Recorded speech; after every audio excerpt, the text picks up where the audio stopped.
साथियों नमस्कार, मैं आर के अमोल 24 चैनल पर आपका हार्दिक स्वागत है। भारत के दो हिस्से हैं मुख्य रूप से। वैसे तो हर चीज के 4 हिस्से होते हैं, लेकिन भारत के 2 हिस्से हैं मुख्य रूप से, उत्तरी भारत और दक्षिणी भारत। दक्षिणी भारत में आप जानते हैं कौन कौन प्रदेश आते हैं, और मुख्यतः है मध्य प्रदेश का कुछ हिस्सा, महाराष्ट्र, केरल, तमिलनाडु, आंध्रा, कर्नाटका, तेलंगाना, ये सब दक्षिणी भारत में आते हैं। और उत्तरी भारत में आप जानते हैं गुजरात, पंजाब जो है पश्चिमोत्तर है, लेकिन मेन जो उत्तरी भारत है वो उत्तर प्रदेश है, क्योंकि उत्तर प्रदेश बहुत बड़ा हिस्सा लेके बैठा हुआ है, बहुत बड़ा प्रदेश है, 3-4 प्रदेशों के बराबर है। और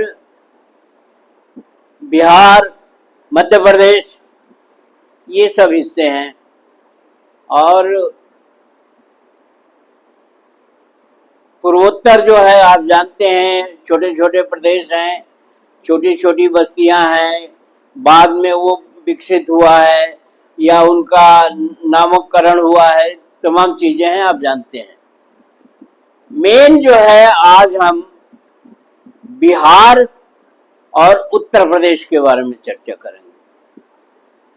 उत्तर प्रदेश और बिहार, मध्य प्रदेश का कुछ हिस्सा भी अशांत है। उत्तर प्रदेश और बिहार पूरी तरह से अशांत है। रोज यहां घटनाएं होती हैं, रोज यहां बवेला होता है, रोज यहां एक तरह से बहुत ही निम्न श्रेणी की राजनीति होती है। निम्न श्रेणी की राजनीति क्या है? ढोंग, पाखंड, आडंबर। इन साधु सन्यासियों, महंतों और पाखंड आडंबर के ये बाहक हैं, और ढोंग पाखंड आडंबर फैलाने में इनका पूरा 100% हाथ है। तीसरा, हिंदू मुसलमान आए दिन यहाँ, कभी संभल में कुछ हो गया, कभी बरेली में कुछ हो गया, कभी बलरामपुर में कुछ हो गया, कभी कहीं कुछ हो गया, कभी कहीं कुछ हो गया। अपराध की दुनिया से इसका गहरा नाता है। वैसे ही बिहार भी सीमावर्ती राज्य है, उत्तर प्रदेश भी सीमावर्ती राज्य है। यहाँ के लोगों का जीवन नारकीय है। यहाँ का शासन व्यवस्था बिल्कुल उच्छृंखल और मनमाना है। जैसे चाहता है वैसे भाषा का इस्तेमाल किया जाता है, जैसे चाहते हैं वैसे काम किया जाता है। मैं ये जानना चाहता हूं, और ये जनता से भी मैं पूछना चाहता हूं, क्योंकि यहाँ के संवैधानिक पदों पर बैठे हुए लोगों, प्रशासनिक अधिकारियों, राजनीतिज्ञों और अन्य प्रबुद्ध लोगों से कुछ पूछना जो है, मगज मारना है, या कुछ पूछना या कुछ कहना घृणास्पद है। इतनी निकम्मापन जो है कभी नहीं रहा है। पूरी तरह से निकम्मापन है, पूरी तरह से अराजकता है। ये दोनों प्रदेश अराजक हो चुके हैं। और मैं तो कहूंगा सेंट्रल गवर्नमेंट से कि इन दोनों प्रदेशों को जो है अशांत घोषित किया जाए, यहाँ प्रशासक नियुक्त किए जाए आए दिन। जिस प्रदेश में, उत्तर प्रदेश की बात कर रहा हूं, धर्मांतरण का कानून जाने कितनी बार बना, वहां सबसे ज्यादा धर्मांतरण होता है। और वहां स्थिति इतनी बद से बदतर है कि उस धर्मांतरण को लेकर के, जैसे वो सरकार प्रायोजित करती है धर्मांतरण, उस धर्मांतरण को लेकर के तरह तरह की घृणित, तरह तरह की दूषित, तरह तरह की गलत मंशा से जो है कार्रवाई की जाती है। उसी तरह से संभल अशांत रहा। कहा गया कोई कमिश्नर साहब थे, कोई आईएएस थे, कोई ये थे, कोई वो थे, वही सारी प्लानिंग करते थे। वो यहां से चले गए तो थोड़ी प्लानिंग कम हो गई। और बरेली अभी जो है चल रहा है। ये किसका पैसा खर्च हो रहा है? जनता के टैक्स का पैसा खर्च हो रहा है। तमाशा बना के रख दिया है संवैधानिक पदों पर बैठे हुए लोगों ने। प्रदेश को तमाशा बना रखा है, देश को तमाशा बना रखा है, जनता को तमाशा बना रखा है। ये उच्छृंखल और मनमाना कार्रवाई करते हैं। आपके सामने है, मैं कह नहीं रहा हूं, मैं देख रहा हूं, आप भी देख रहे होंगे। कोई ऐसी जगह नहीं हो उत्तर प्रदेश में, कोई ऐसा जिला नहीं होगा जहां रोज क्राइम नहीं होते हैं, जहां रोज अपराध नहीं होते हैं। कभी विद्यालय बंद किया जाता है, कभी शराब की दुकानें धड़ल्ले से खोली जाती हैं, राशन बंटता है खुलेआम, और वो राशन बाजार में फिर आके बिकता है। एकदम तमाशा बना हुआ है। जातिवाद चरम पर है उत्तर प्रदेश में और बिहार में। मैं ब्राह्मण हूं, मैं ठाकुर हूं, मैं वैश्य हूं, ये दलित हैं, ये पिछड़े हैं। काहे के ब्राह्मण हो तुम, और काहे के ठाकुर हो तुम, और काहे के वैश्य हो तुम, और हम बैठेंगे इसी कुर्सी पर। हमसे कोई देखे कौन हमें हटा देता है। तो पूरा माहौल जो है गरिमामय हो गया है, महत्वपूर्ण हो गया है। चारों तरफ इसका ढिठोरा पीटा जाता है कि हमारे शासन में सारे आताताई मर गए, और ये हो गया, और वो हो गया, और वो हो गए, और दिन पर दिन स्थिति बिगड़ती जा रही है। जातिवाद का नंगा नाच हो रहा है, ढोंग पाखंड आडंबर का नंगा नाच हो रहा है। हिंदू मुस्लिम, हिंदू खतरे में है।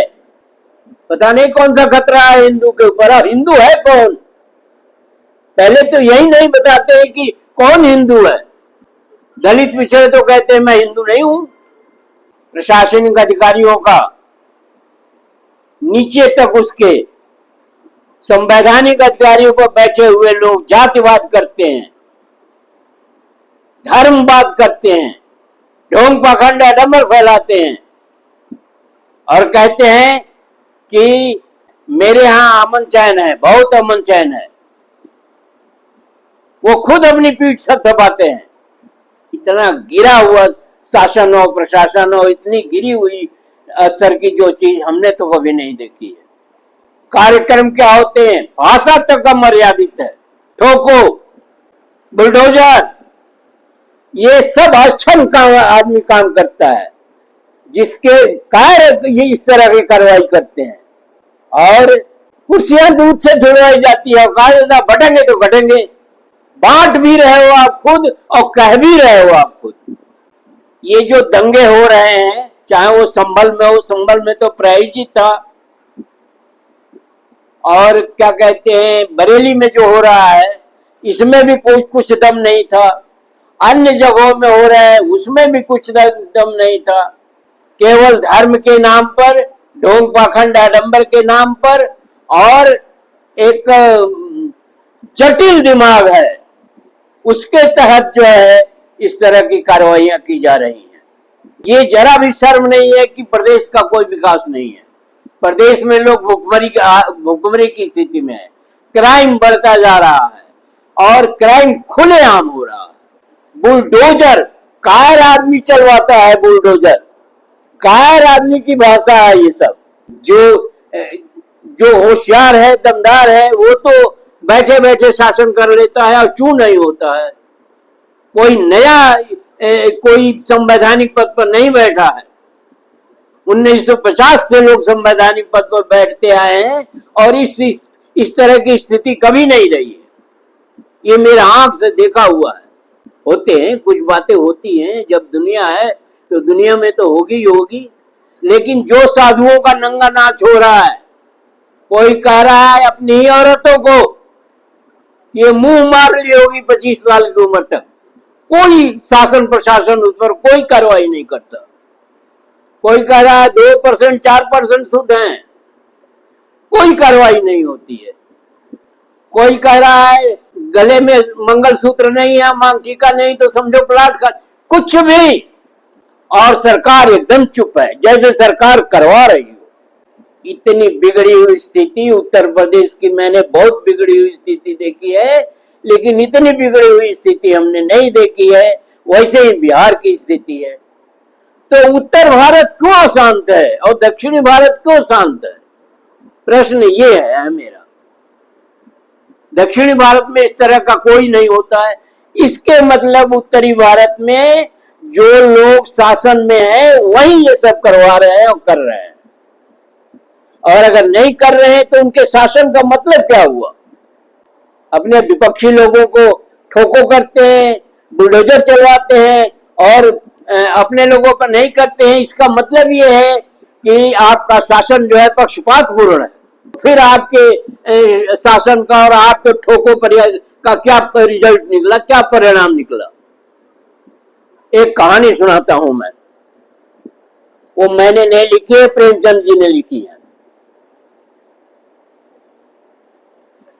जो अद्भुत उपन्यास सम्राट उनको बोलते हैं, उनकी कहानी है। क्या इस देश में होता रहा है और क्या हो रहा है।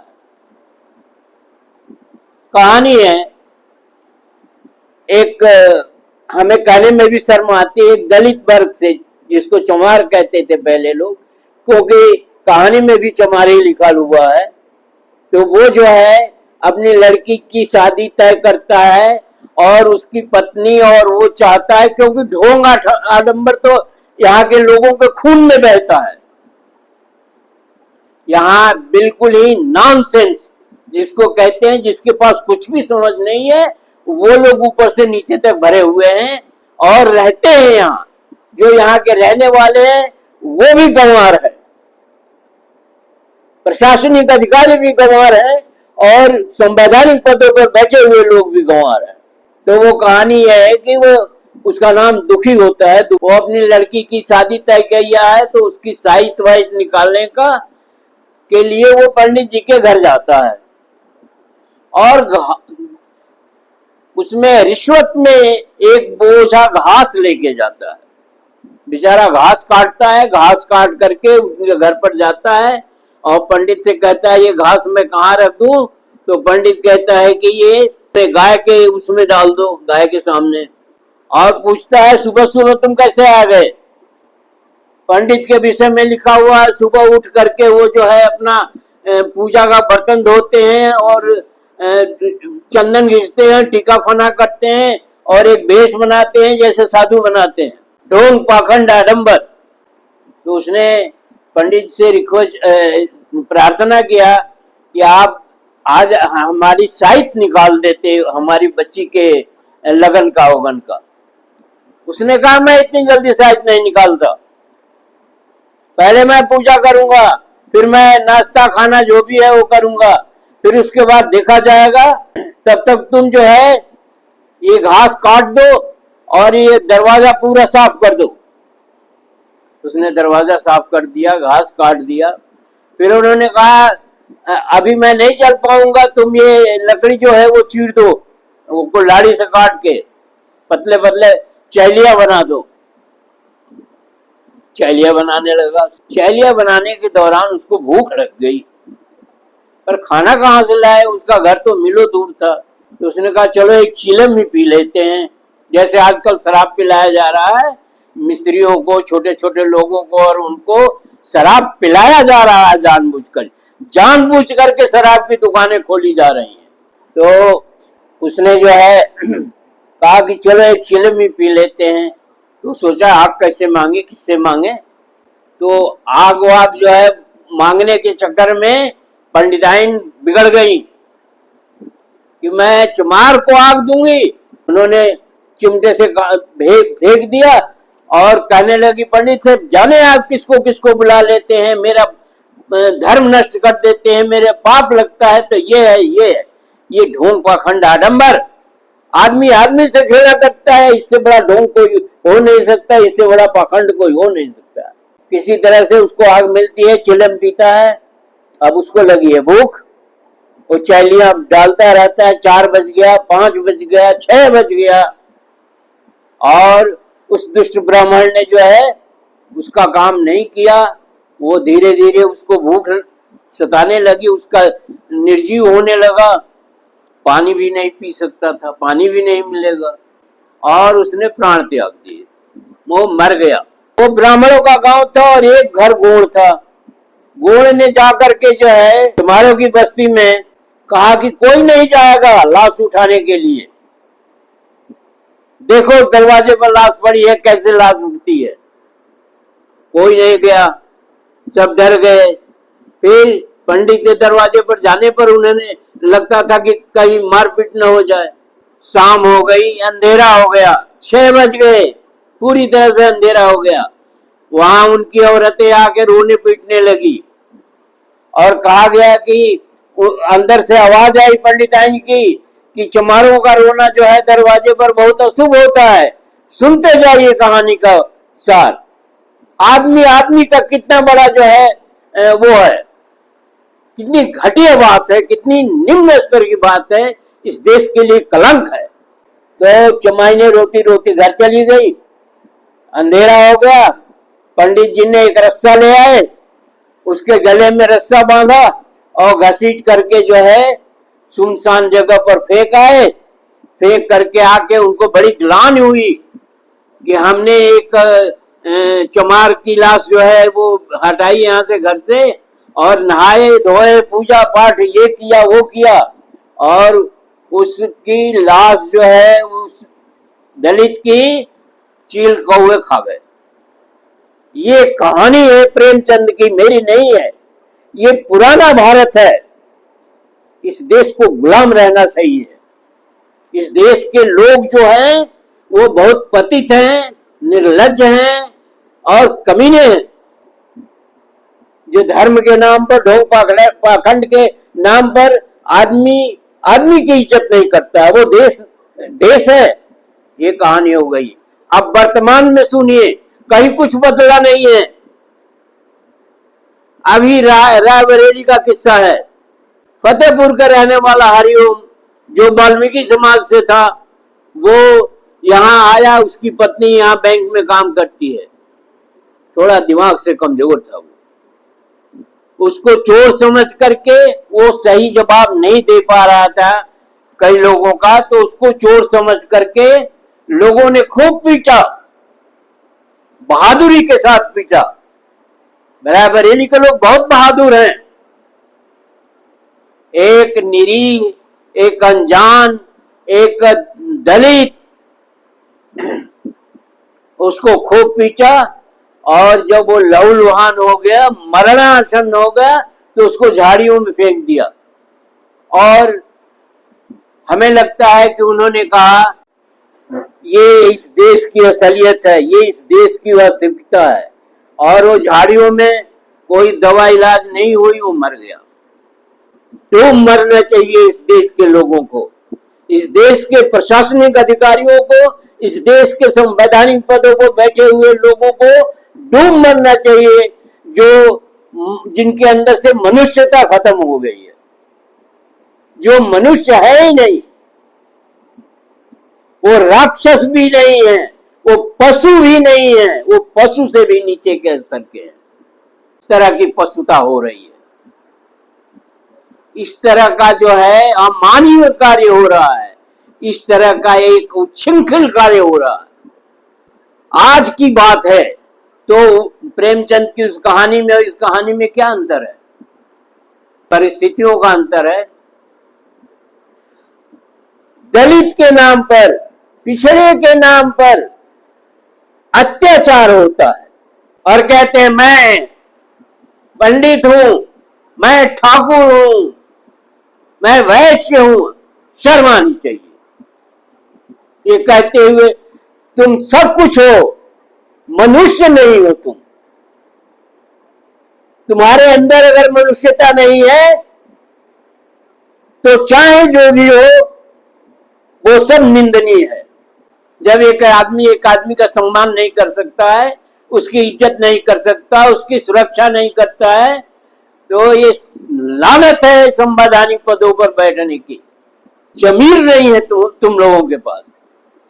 कोई आदमी मरा है, कोई आदमी तुम्हारा शिकार हुआ हो, कहते हैं बटोगे तो कटेंगे।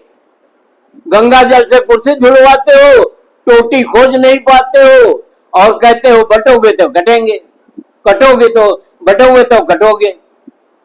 छल कपट छोड़िए, जात पात छोड़िए, ये धर्म का ढोल पाखंडा डंबर खोज छोड़िए, नहीं तो ये देश जो 755 साल गुलाम हुआ है, अब की बार ये 1500 बरस गुलाम होगा। यही आपकी करनी थी जिसकी वजह से गुलाम हुआ। आपने कभी स्त्रियों की इज्जत नहीं की, आपने गरीब और कमजोर आदमियों की इज्जत नहीं की, उसको जात के आधार पर बांट करके उसका सब कुछ लूट लिया और उसको इतना प्रताड़ित किया, स्त्रियों को प्रताड़ित किया आपने, जो आपकी मां बहन है, आपकी भी मां बहन है। आप नशे में रहते हैं, आप बलात्कारी हैं, अराजक हैं, अत्याचारी हैं और निम्न कोटि के मनुष्य हैं। आपके अंदर अगर मनुष्यता नहीं है तो कुछ भी नहीं है। आज भी वही घटना घटित हो गई जो प्रेमचंद की कहानियों में घटित हुई थी। जब संवेदना नहीं है आदमी के अंदर, जब उसके पास सूझबूझ नहीं है, जब उसके पास समझ नहीं है, जब उसके पास दया भाव नहीं है, जब उसके पास मनुष्यता के प्रति जो है कोई भाव नहीं है, तो काहे का प्रशासनिक अधिकारी है? ऐसी व्यवस्था को जो समाप्त कर देनी चाहिए। वो वाल्मीकि समाज का आदमी जिसकी दीनहीन अवस्था होगी, उसके भी बच्चे होंगे, बीवी होगी, तमाम होगा, परिवार होगा, क्या आपके पास बिल्कुल दया भाव खत्म हो गया है? बिल्कुल आप संवेदन शून्य हो गए हैं। उसको कहते हैं तुम हिंदू हो? ना आपको जाति का लज्जा है, ना आपको धर्म की लज्जा है, और नहीं आपको मनुष्य होने का लज्जा है, गर्व है, या नहीं आपको किसी चीज का गर्व नहीं है। आप पशु से भी नीचे पशुतर हैं आप। इतना दुख होता है, इतना दुख होता है ये सब सुन करके कि लगता है कि आदमी ये दुनिया से चला जाए तो ज्यादा अच्छा है। अंग्रेजों के भी आप बीच में सलाहकार थे, लेकिन अंग्रेज समझदार थे। टैक्स लेते थे आप, बेशर्म है आप। और उस अंग्रेज अफसर ने तुरंत आदेश कर दिया कि कोई अस्तन टैक्स नहीं होगा, कोई ब्लाउज टैक्स नहीं होगा। आपका इतिहास गंदा है, आज भी वो गंदगी है और आगे भी ये गंदगी रहेगी, ऐसा मैं समझ रहा हूं। और भारत में जन्म लेना, इस देश में जन्म लेना, कुकर्मों, पिछले जन्म में कुकर्म किए होंगे, पिछला जन्म तो मैं मानता ही नहीं हूं, लेकिन दुर्भाग्य है जो इस देश में आदमी जन्म लेता है। अधिक क्या कहें, बहुत तकलीफ होती है। चैनल को सब्सक्राइब न किया हो तो सब्सक्राइब कर लीजिए, वीडियो को शेयर और लाइक करना न भूलें। धन्यवाद। जय भारत, जय संविधान।